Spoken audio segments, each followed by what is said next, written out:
Let's begin. तो हम लोगों ने प्रीवियस लेक्चर्स के अंदर ये देख लिया है कि अनएम्प्लॉयमेंट किसे कहते हैं, अनएम्प्लॉयमेंट रेट क्या है, what are the three approach, उसके बाद क्या 7 तरीके के अनएम्प्लॉयमेंट के टाइप ऑफ अनएम्प्लॉयमेंट हम लोगों ने देखा, 7 type, and what are the cause of unemployment, तो ये अभी तक देख ली। अब हमें बात करना है कि इंडियन मार्केट का क्या कैरेक्टरिस्टिक है, क्या ट्रेंड है इंडियन मार्केट के अंदर अनएम्प्लॉयमेंट का, तो ये देखने जा रहे हैं। तो ये जो है वो डाटा आपका 2011 जो आपका सर्वे, जो सेंसस था 2011 का, वहां तक डाटा है, क्योंकि कोविड के टाइम पे आपका सेंसस नहीं हुआ, जो कि होना था 2020-21 में आपका आना था सेंसस, तो कोविड के कारण अभी तक सेंसस नहीं है। तो जो भी डाटा यहाँ पर है वो 2011 तक के है। ठीक है। तो आपका जो लेबर फोर्स है इंडिया के अंदर वो कितना, 520 मिलियन का, 520 मतलब 52 करोड़। तो 52 करोड़ हमारे देश के अंदर क्या है, लेबर फोर्स है। लेबर फोर्स किसे कहते हैं, वैसे लोग जो विलिंगनेस चाहत रखते हैं काम करने के लिए, willingness to work, and what, ability to work, ability to work. ठीक है, चाहत और सक्षम भी हो, that is known as labour force. तो ये हमारे कंट्री के अंदर कितना है, 52 करोड़ था, और अभी अगर आप सर्च करेंगे तो ये 68 करोड़ है। ठीक है, 68 करोड़, जो कि 1/6 ऑफ द वर्ल्ड, मतलब 1/6 जितना काम करने वाले लेबर फोर्स है वर्ल्ड के अंदर, उसका 1/6 जो है वो इंडिया के अंदर है। और चाइना के अंदर कितना है, वर्ल्ड का 1/4, वर्ल्ड का 1/4 जो है वो चाइना के अंदर है लेबर फोर्स, और 1/6 जो है वो इंडिया के अंदर। ठीक है। आ, चाइना के अंदर 1/4 मतलब 1/4 का मतलब कितना हुआ, 25% ऑफ वर्ल्ड, जितना वर्ल्ड में लेबर फोर्स है उसका 25% चाइना में। और 1/6 का मतलब अगर आप लगा ले तो ये सब लगभग 18% के आसपास, 18-17% ऑफ द वर्ल्ड। तो क्यों इंडिया में कम है लेबर फोर्स, क्योंकि इंडिया के अंदर वुमेन का पार्टिसिपेशन जो है वो कम है as comparison to China. China के अंदर वुमेन का पार्टिसिपेशन ज्यादा है, इंडिया के अंदर कम है। दैट्स वाई चाइना की जो लेबर फोर्स है पूरे वर्ल्ड के अंदर, उसके अंदर प्रोपोर्शन ज्यादा है। अब ये जो लेबर फोर्स है 520 मिलियन, इसमें में से जो 53% जो लेबर फोर्स है, 53% ऑफ लेबर फोर्स आज भी एग्रीकल्चर के अंदर, किस चीज के अंदर, एग्रीकल्चर के अंदर। ठीक है, खेती के अंदर आज भी जो 53% लोग हैं वो कहाँ, टोटल वर्कफोर्स का 53% आपका एग्रीकल्चर के अंदर अभी भी है, जो कि बहुत ज्यादा है। वर्ल्ड की अगर बात करें तो 1/3 है। ठीक है, 1/3 पूरे वर्ल्ड के अंदर एग्रीकल्चर के अंदर जितना लेबर है उसका 1/3 जो है वो इंडिया के अंदर, दैट इज 53 करोड़। और वर्ल्ड के अंदर अगर बात करते तो वो कितना होगा, 160 करोड़ के आसपास। ठीक है, तो टोटल 1/6। तो आपका इंडिया के अंदर बहुत ही ज्यादा, 53% of the labour force are employed in what, agriculture. वो लेबर फोर्स का है एग्रीकल्चर के अंदर। नेक्स्ट वन इज जो पुअर, जो पुअर का प्रोपोर्शन है वो कितना, 36% के अराउंड है। कितना, 36% के अराउंड है। ठीक है। और जिसमें में से जो इंसिडेंस ऑफ पॉवर्टी है वो एम्प्लॉयड पर्सन का ज्यादा है देन अनएम्प्लॉयड पर्सन का। ठीक है, इंसिडेंस ऑफ पॉवर्टी, यहाँ पर आपको डाटा मिलते रहेगा, तो डाटा आपको याद करते जाना है, जो मैं आपको बोलते जा रहा हूँ कि कितना लेबर फोर्स है। ठीक है, आपको याद करते जाना है, ये चीज इम्प्लीमेंट करनी है वहां पे 50 करोड़ के ऊपर। ठीक है, वर्ल्ड में 1/6 है लेबर के अंदर, एग्रीकल्चर के अंदर 53% है।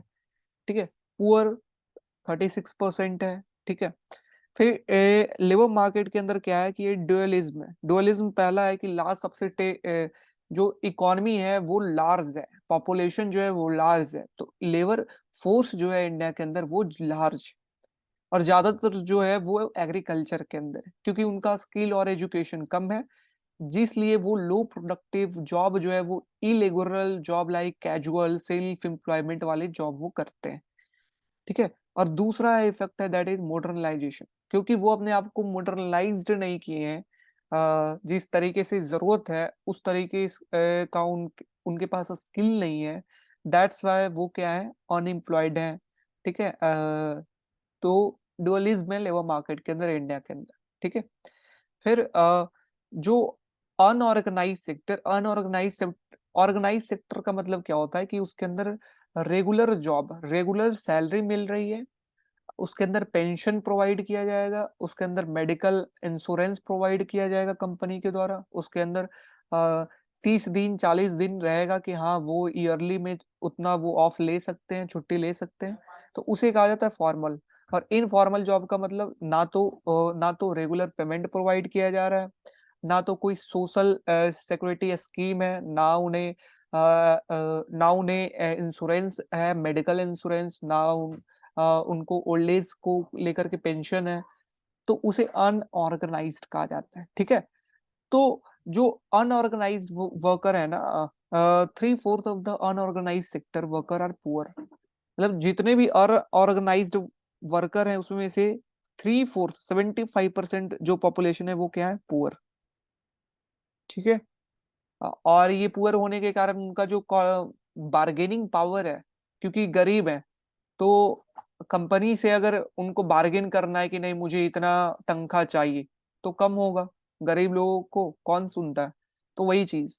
नेक्स्ट वन इज जो यहाँ पे वेज सैलरी मच हायर होगा किनका, ऑर्गेनाइज सेक्टर वाले को। फिर आपको जो याद रखना है वो ये याद रखना है कि ऑर्गेनाइज सेक्टर कितना है इंडिया के अंदर, 14% पॉपुलेशन। कितना, 14% जो है वो ऑर्गेनाइज सेक्टर के अंदर है, देख सकते हैं यहाँ पर 13.6% जो कि organise sector.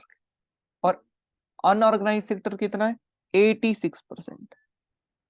Unorganised sector India के अंदर क्या है, बहुत ही ज्यादा है, गेटिंग, बहुत ही ज्यादा है।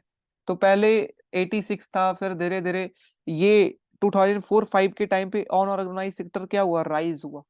ये ट्रेंड आपको चीजें याद रखनी है कि अनऑर्गेनाइज सेक्टर आपका जब गोल्डन पीरियड था इकोनॉमी, गोल्डन पीरियड इकोनॉमी का कब था, 2003 से 2007। तो अनऑर्गेनाइज सेक्टर जो है वो राइज हुआ, अनऑर्गेनाइज सेक्टर जो है वो राइज हुआ। और कितना, 90% के अप्रॉक्स पहुंच गया, कितना, 90% के अप्रॉक्स पहुंच गया, रीडिंग। तो ये कि देख सकते हो कि धीरे धीरे अनऑर्गेनाइज सेक्टर 86 से 87, फिर 88, फिर 89, ठीक है। और फिर आपका 85, तो 85.8 मीन्स 86% के अप्रॉक्स अभी आपका अनऑर्गेनाइज सेक्टर है। ये भी पढ़ेंगे अभी आगे, क्यों आपका इंक्रीज हुआ, क्यों आपका डिक्रीज हुआ, तो ये। और ऑर्गेनाइज सेक्टर की बात करते हैं तो 13% से 14%, ठीक है। 12 11 डिक्रीज 10 होते होते फिर ये 14। तो अभी जो है वो 86 और 14%। तो हम कह सकते हैं कि ट्रेंड ये रहा है कि आफ्टर 1983 वर्ल्ड कप आपका अनऑर्गेनाइज सेक्टर जो है वो इंक्रीज हो रहा था, और ऑर्गेनाइज सेक्टर जो है वो डिक्रीज हो रहा था। Organised sector initially decreases, unorganised increases. But after 2004-5 means economic crisis के टाइम पे, फाइनेंशियल क्राइसिस के टाइम पे, जो अनऑर्गेनाइज सेक्टर है वो क्या हुआ, डिक्लाइन थोड़ा, और ऑर्गेनाइज्ड इंक्रीज हुआ, ठीक है। अब हम लोग ट्रेंड पढ़ेंगे कि एम्प्लॉयमेंट ग्रोथ के अंदर हमारा ट्रेंड क्या है, बहुत ही अच्छी तरीके से। तो देखिए, ये डाटा आपको ये डाटा आपको याद रखनी है जो मैं आपको दिखाने जा रहा हूँ। तो देखिए, जो एम्प्लॉयमेंट का ग्रोथ है इंडिया के अंदर, 1972-73 के अंदर कितना था, 2.44 एम्प्लॉयमेंट का ग्रोथ, कि ईयर के अंदर 2.44 एम्प्लॉयमेंट ग्रोथ रेट था। फिर आफ्टर ये 10 साल का था, 72 से 83 तक, उसके बाद है 83 से 94 तक, ये कितना है, 2.02। फिर एम्प्लॉयमेंट ग्रोथ कितना हो गया, 4 से 5, ये आफ्टर न्यू इकोनॉमिक पॉलिसीज 1991 के बाद देख सकते हो कि एम्प्लॉयमेंट का ग्रोथ क्या हुआ, डिक्रीज हुआ, ठीक है। फिर आपका क्या हुआ यहाँ पर, फिर 1999 से 2009-10 यहाँ पर क्या हुआ, फिर एम्प्लॉयमेंट क्या हुआ, ये डिक्रीज हुआ, वही सके।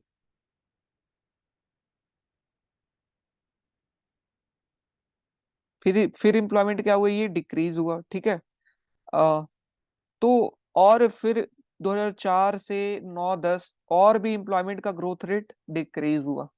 Means over a period of time after 1972 to 2010 क्या ट्रेंड है हमारा कि एम्प्लॉयमेंट का ग्रोथ रेट आपका डिक्रीज ही होता जा रहा है। यस और नो? यस। कि पहले 2.44 था, फिर 2.02, 1.84, 1.50, 0.22। अब मैं आपको ये रीजन बताता हूं कि क्यों आपका डिक्लाइन क्यों हुआ। तो 1983 से 1993 फोर की बात करें तो यहाँ पर एम्प्लॉयमेंट के अंदर इसलिए डिक्रीज हुआ क्योंकि जो प्रोग्राम लाइक नेहरू रोजगार योजना और बहुत सारे जो प्रोग्राम थे एम्प्लॉयमेंट को, IRDP आगे पढ़ेंगे, तो ये सब प्रोग्राम को जो है उसे कम किया जा रहा था। गेटिंग? ये सब के अंदर अलॉटमेंट पैसा धीरे धीरे कम किया जा रहा था। राजीव गांधी का सरकार था, टेक्नोलॉजी के ऊपर ज्यादा फोकस था, ठीक है, सब्सिडी के ऊपर ज्यादा फोकस नहीं था। तो इस कारण थोड़ा सा डिक्लाइन हुआ। बट जो ग्रेजुअल डिक्लाइन हुआ वो कब हुआ? New mainly after new economic policies 1991। उसके बाद देख सकते हो कि एम्प्लॉयमेंट का ग्रोथ रेट जो है वो बहुत तेजी से डिक्लाइन हुआ।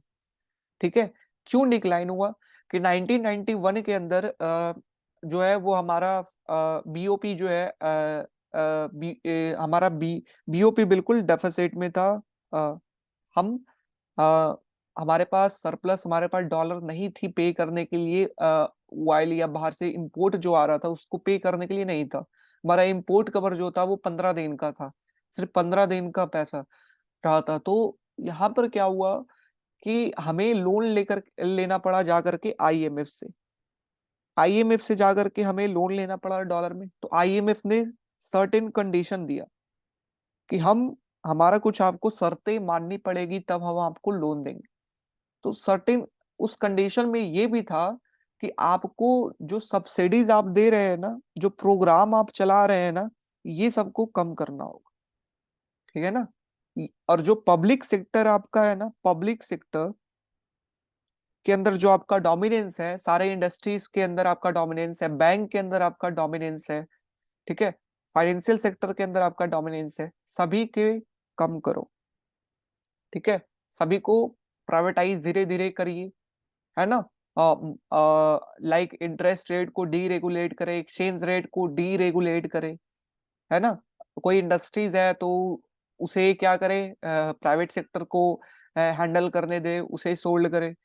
तो ये कहा गया, कंडीशन कुछ दिया गया था। अब प्राइवेट सेक्टर, पब्लिक सेक्टर के अंदर क्या था? एम्प्लॉयमेंट था। अब क्या था कि पब्लिक सेक्टर के अंदर आपको कम उसको बेचना है, तो जिसके कारण पब्लिक सेक्टर के अंदर जो ज्यादातर एम्प्लॉयमेंट थे फॉर्मल सेक्टर की, वो क्या हुआ? डिक्लाइन हुए। गेटिंग?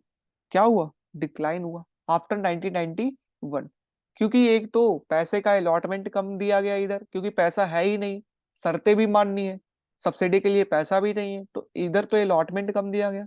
साथ में साथ जो शेयर्स है पब्लिक सेक्टर का, उसे धीरे धीरे मार्केट ओपन लिबरलाइज्ड किया गया, ग्लोबलाइज्ड किया गया। गेटिंग? जिस कारण जो ग्रोथ रेट है एम्प्लॉयमेंट के अंदर वो आपका डिक्रीज हुआ। गेटिंग? हाँ। तो ये 2004-5 से 9-10 तक जो है एम्प्लॉयमेंट का ग्रोथ रेट और भी डिक्रीज हुआ। क्या रीजन था आगे हम लोग देखेंगे कि व्हाट आर द रीजन। अब हम लोग एम्प्लॉयमेंट इलास्टिसिटी की बात करते हैं। एम्प्लॉयमेंट इलास्टिसिटी का मतलब है कि 1% अगर आपका जीडीपी बढ़ रहा है तो उसके कारण एम्प्लॉयमेंट कितना परसेंट बढ़ रहा है। ठीक है, अगर आउटपुट 1% से बढ़ रहा है तो एम्प्लॉयमेंट कितना परसेंट से बढ़ रहा है, दैट इज एम्प्लॉयमेंट इलास्टिसिटी। तो 1972 में देख सकते हो एम्प्लॉयमेंट इलास्टिसिटी था 0.52। ठीक है, 0.52 मीन्स हाफ। मतलब अगर 1%, अगर 1% जीडीपी बढ़ा है तो आपका 0.5% एम्प्लॉयमेंट इंक्रीज किया होगा कंट्री का। ठीक है, फिर धीरे धीरे 0.4 हुआ, फिर 0.3 हुआ, फिर 0.2 हुआ, और अभी कितना है? 0.02, 02। ठीक है, तो over period of time employment elasticity भी क्या हुआ, डिक्लाइन हुआ, ठीक है। और आपका जीडीपी का जो आपका ग्रोथ है एम्प्लॉयमेंट का वो भी क्या हुआ, डिक्लाइन हुआ। अच्छे से मैं आप ये सारे को इरेज कर देता हूं, ठीक है। तो आपका क्या हुआ over a period of time कि ये सारे भी क्या हुए, आपका डिक्लाइन हुए, डिक्लाइन। और रीजन क्या था डिक्लाइन होने का, क्योंकि over period of time employment elasticity जो है वो डिक्लाइन हुआ, ठीक है। तो what are the reason of decline in growth rate of employment over a period of time, that is decline in employment elasticity. आप देख सकते हो कि जब ग्रोथ डिक्लाइन कर रहा है तो एम्प्लॉयमेंट इलास्टिसिटी डिक्लाइन कर रहा है, ठीक है। मींस आउटपुट पहले जो था, अगर अगर 10 बिस्किट, लेट सपोज कि 10 बिस्किट अगर इकोनॉमी के अंदर इंक्रीज हुआ है तो 5 लेबर को जॉब मिलती थी, 0.5 था।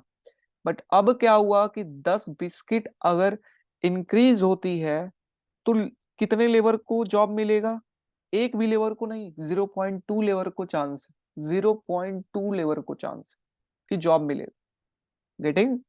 तो ये फिर जाकर के 50 बिस्किट अगर प्रोड्यूस करेगा तब ये एक लेबर को जाकर के अब एम्प्लॉयमेंट हो पाएगा। क्यों? क्योंकि रीजन बहुत सारे, टेक्नोलॉजी के कारण। टेक्नोलॉजी के कारण हम मशीन के द्वारा बिस्किट बना सकते हैं। मैं एग्जांपल एक बिस्किट का ले रहा हूँ, ठीक है। जिस कारण एम्प्लॉयमेंट इलास्टिसिटी आपका कम हुआ, लोग अभी कम डिमांड करते हैं एज कंपेरिजन टू आउटपुट जितना प्रोड्यूस हो रहा है, ठीक है। साथ ही साथ ओवर पीरियड ऑफ टाइम क्या हुआ कि लेबर मार्केट का भी स्ट्रक्चर चेंज हुआ। पहले जो थे वो भर्ती करना पड़ता था, वो रेगुलर वर्कर होते थे कोई भी फैक्ट्री के अंदर। बट क्या हुआ कि आपका आफ्टर इकोनॉमिक रिफॉर्म कि लेबर मार्केट के अंदर, क्योंकि हमारे देश के अंदर लेबर की तो कमी है नहीं, तो उन डायरेक्ट अगर किसी को वर्कर परमानेंट रूप में रखते हैं तो कॉस्ट उस फैक्ट्री को ज्यादा बर्डन बियर करना पड़ेगा। दैट्स वाई वो प्रेफर करेगा कि मैं उसको कॉन्ट्रेक्चुअल बेसिस पे दे दूं, ठीक है। कि 15 दिन का काम है तो मैं कॉन्ट्रेक्चुअल बेसिस पे दे दूं, ना तो उसे हमें कोई हेल्थ इंश्योरेंस, ना ना सोशल सिक्योरिटी प्रोवाइड करनी पड़ेगी, ना तो लगातार पेमेंट, ठीक है। तो इस कारण आपका एम्प्लॉयमेंट इलास्टिसिटी धीरे धीरे इकोनॉमी के अंदर आपका डिक्रीज हुआ। आगे रीजन और अच्छी तरीके से देखते हैं। तो ये है। तो अभी आपको क्या याद करना है, आपको ये याद रहना चाहिए कि growth of employment over a period of time decreases. Why? Because employment elasticity over a period of time decreases. Getting? तो ये चीज। और जो एवरेज ग्रोथ रेट है, क्योंकि ये पूरा डाटा आपको याद नहीं हो सकता, नॉर्मल सी बात है, आप भी इंसान है, ठीक है। कोई भी इतना डाटा याद नहीं कर सकता, लेकिन ये आपको याद होना चाहिए कि जो एवरेज ग्रोथ रेट है एम्प्लॉयमेंट का वो कितना था, 2%। कि 1970 से 2010 तक आपका जो एवरेज ग्रोथ रेट है वो कितना था, 10% का, सॉरी 2% का, 2% का। तो ये आपको पता होना चाहिए ना। अब यहाँ पर रीजन यहाँ पर पढ़ेंगे कि क्या है, क्या हमारा यहाँ पर रीजन है, ये सारे चीज हम लोग पढ़ेंगे। कि ये बात है कि 19 हम क्या देख रहे हैं कि 1972 से लेकर के 2010 तक का डाटा देख रहे हैं, ठीक है। तो इस पीरियड में क्या हुआ, जो इकोनॉमिक ग्रोथ है, इकोनॉमिक ग्रोथ वो तो इंक्रीज हुआ। इकोनॉमिक ग्रोथ क्या हुआ over a period of time, आपका इंडिया के अंदर इंक्रीज हुआ। राजीव गांधी की सरकार आया, वहां पे इकोनॉमिक ग्रोथ 6%, 6% के आसपास, अप्रोक्स 6% के आसपास। फिर ओपन हुआ हमारा इकोनॉमी तो 7% के आसपास था। फिर आपका गोल्डन पीरियड आया तो वहां पर 9%, 8-9% के आसपास था। लेकिन तो ओवर पीरियड ऑफ टाइम आपका इकोनॉमिक ग्रेट ग्रोथ इंक्रीज हुआ। But but employment growth rate of employment decreases. Why? Growth तो इकोनॉमी कर रहा है बट एम्प्लॉयमेंट का ग्रोथ डिक्रीज हुआ over a period of time. What are the reason? देख सकते हो यहाँ पे डाटा दिया हुआ है कि जीडीपी जो है 4.7% 1972-73 में ग्रो किया, ठीक है, टू 80-83 10 साल के अंदर। बट आपका ग्रोथ जो है वो एम्प्लॉयमेंट ग्रोथ कितना था, 2.4%। फिर आपका नेक्स्ट 10 ईयर के अंदर जो है वो 5% से ग्रो किया, तो आपका ग्रोथ इंक्रीज हुआ, ग्रोथ देख सकते हो 4.7 से 5%। लेकिन एम्प्लॉयमेंट ग्रोथ जो है वो 2.4% से 2% हो गया, डिक्रीज हो गया। फिर नेक्स्ट 10 ईयर के अंदर जो है वो हमारा ग्रोथ कितना था, 6.3% का इंक्रीज हुआ 5% से, लेकिन एम्प्लॉयमेंट ग्रोथ 1.8%। फिर 9% आपका था 4-5 से लेकर के, दैट इज जो गोल्डन पीरियड, तो हमारा क्या था एम्प्लॉयमेंट इलास्टिसिटी, एम्प्लॉयमेंट का ग्रोथ 0.22। वाई, क्यों ऐसा हो रहा है कि ग्रोथ आपका हो रहा है बट एम्प्लॉयमेंट आपका इंक्रीज नहीं हो रहा? और ये रीजन किसके द्वारा एक्सप्लेन किया गया कि this declining trend in the employment context of the growth is quite clearly seen in the terms of the value of employment elasticity, कि over a period of time employment elasticity जो है वो decrease हुई। क्या हुई? Decrease हुई employment elasticity. अब हम लोग देखेंगे सेक्टर सेक्टर वाइज, देखेंगे कि किसके अंदर एम्प्लॉयमेंट इलास्टिसिटी बढ़ी, किसके अंदर कम हुई, तो ये चीज देखेंगे। तो सेकेंडरी सेक्टर की बात करते हैं। सेकेंडरी सेक्टर का मतलब एक तरीके से मैन्युफैक्चरिंग सेक्टर, इंडस्ट्री सेक्टर। तो इसके अंदर क्या था कि अगर मैन्युफैक्चरिंग के अंदर अगर ग्रोथ हो रहा है, ग्रोथ अगर इंक्रीज हो रहा है, तो एम्प्लॉयमेंट भी लगभग इंक्रीज होगा जितना से ग्रोथ इंक्रीज होगा, लगभग। गेटिंग? तो सेकेंडरी सेक्टर है वो अच्छा है। अगर एम्प्लॉयमेंट इंक्रीज करना है तो सेकेंडरी सेक्टर के ऊपर फोकस करिए। ठीक है, तो यहाँ पर ये चीज है ने, यहाँ पे नीचे दिया हुआ है कि टर्शियरी सेक्टर की अगर बात करते हैं, तो टर्शियरी सेक्टर जब इनिशियली इनिशियली जो टर्शियरी मतलब सर्विस सेक्टर, तो शुरू शुरू में जो था सर्विस सेक्टर का जो एम्प्लॉयमेंट था, अगर सर्विस सेक्टर का ग्रोथ इंक्रीज हो रहा है तो स्टार्टिंग में एम्प्लॉयमेंट इंक्रीज होता था, but over a period of time क्या हुए, डिक्लाइन होना शुरू हुआ। ठीक है, किस क्या पढ़ सकते हो, टर्सरी सेक्टर और service sector has also been relatively high but has a constantly decline over a period of 3 year. ठीक है, कि लगातार फिर ये डिक्रीज होता रहा। प्राइमरी सेक्टर का बात अगर करें कि प्राइमरी सेक्टर के अंदर एम्प्लॉयमेंट इलास्टिसिटी कैसा है, तो प्राइमरी सेक्टर का एम्प्लॉयमेंट इलास्टिसिटी क्या है, बहुत ही कम है। ठीक है, बहुत ही कम है, क्योंकि वहां पर ज्यादा ओवरबर्डन है, ज्यादा ज्यादा आपका वर्कर जो है वो सीजनल अनएम्प्लॉयड, डिसगाइज्ड अनएम्प्लॉयमेंट वहां पर है। दैट्स वाई आपका एम्प्लॉयमेंट इलास्टिसिटी जो है वो कम है। कम लोगों को रोजगार एग्रीकल्चर सेक्टर जो है वो प्रोवाइड कर पा रहा है। लोग हैं वहां पर क्योंकि उनकी मजबूरी है, वो गांव में है, तो उनकी मजबूरी है कि हाँ चलो एग्रीकल्चर में ही काम करते हैं, है ना, एक ही फील्ड पे बहुत सारे लोग वर्क कर रहे हैं। तो हमने क्या पढ़ा, अभी हमने पढ़ा कि एग्रीकल्चर, ये एग्रीकल्चर की अगर बात कर तो एग्रीकल्चर क्या हुआ, एग्रीकल्चर का over period of time GDP जो है, जीडीपी के अंदर जो कंट्रीब्यूशन है वो क्या हुआ, डिक्लाइन हुआ। आगे हम देखेंगे। और जो एम्प्लॉयमेंट के अंदर भी है, एम्प्लॉयमेंट इलास्टिसिटी भी है जो एग्रीकल्चर का, वो क्या है, कम है। पढ़ सकते हो, slow decline of growth of employment in agriculture and both slow and declining rate of GDP growth. ठीक है, एंड एम्प्लॉयमेंट इलास्टिसिटी, एग्रीकल्चर के अंदर क्या है कि ग्रोथ जो है उस वो क्या है, स्लो डिक्लाइन, कि उसका ग्रोथ जो है वो कम है। साथ ही साथ जो जीडीपी है वो डिक्लाइन कर रहा है स्लोली, और एम्प्लॉयमेंट इलास्टिसिटी जो है वो भी डिक्लाइन कर रहा है। तो सारा एग्रीकल्चर के अंदर क्या कर रहा है, डिक्लाइन कर रहा है, चाहे वो जीडीपी हो, जीडीपी का ग्रोथ हो, एम्प्लॉयमेंट का ग्रोथ हो, इलास्टिसिटी का ग्रोथ हो। सेकेंडरी सेक्टर की बात करते हैं तो सेकेंडरी सेक्टर के अंदर आपका क्या है कि एम्प्लॉयमेंट का क्या है, ग्रोथ ज्यादा है, कि उसके अंदर एम्प्लॉयमेंट ज्यादा लोगों को रोजगार मिल सकती है। ठीक है, जीडीपी ग्रोथ रेट क्या है, over period of time moderate है, बीच बीच का है, कभी बढ़ा है कभी कमा है ना, ड्यूटी रिले। और ये क्यों हो सका है, क्योंकि हमेशा एम्प्लॉयमेंट इलास्टिसिटी क्या होती है इसकी, हाई होती है, due to relatively high and rising employment elasticity.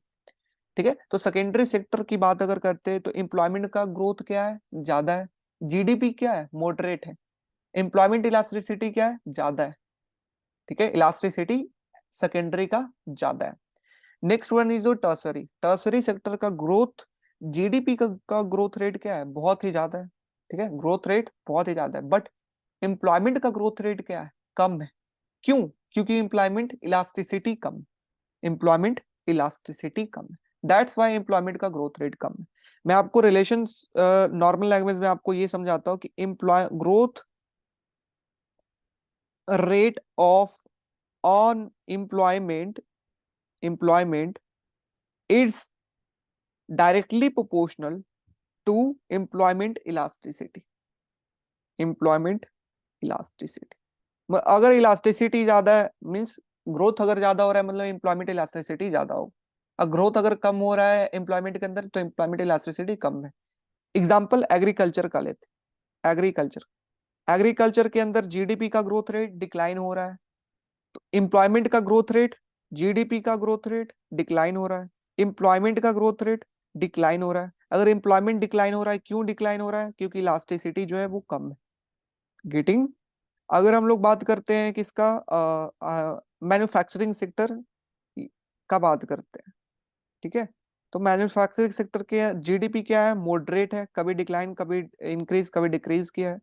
Employment क्या है? ज्यादा, ग्रोथ रेट ऑफ अनएम्प्लॉयमेंट ज्यादा है। अगर एम्प्लॉयमेंट ज्यादा है तो जरूर इलास्टिसिटी इसका ज्यादा हो। Getting? Next one is your tertiary sector. तो टर्शियरी सेक्टर की अगर बात करते हैं तो सर्विस सेक्टर का अगर जीडीपी क्या है? ज्यादा है, लगातार इंक्रीज हो रहा है। एम्प्लॉयमेंट लेकिन क्या है? जितना जीडीपी इंक्रीज हो रहा है उतना ही एम्प्लॉयमेंट इंक्रीज नहीं हो रहा है। क्यों? क्योंकि इलास्टिसिटी कम। ठीक है, इलास्टिसिटी कम। ये लगभग 0.4 का इलास्टिक 4% का, अभी तो 0.1% हो गया ये इलास्टिसिटी, 0.1%। ठीक है, तो this is the first part of क्या हमारा इंडिया का रिकॉर्ड है। अब हम लोग सेकेंड पार्ट के अंदर कवर करेंगे। ठीक है, आगे बात।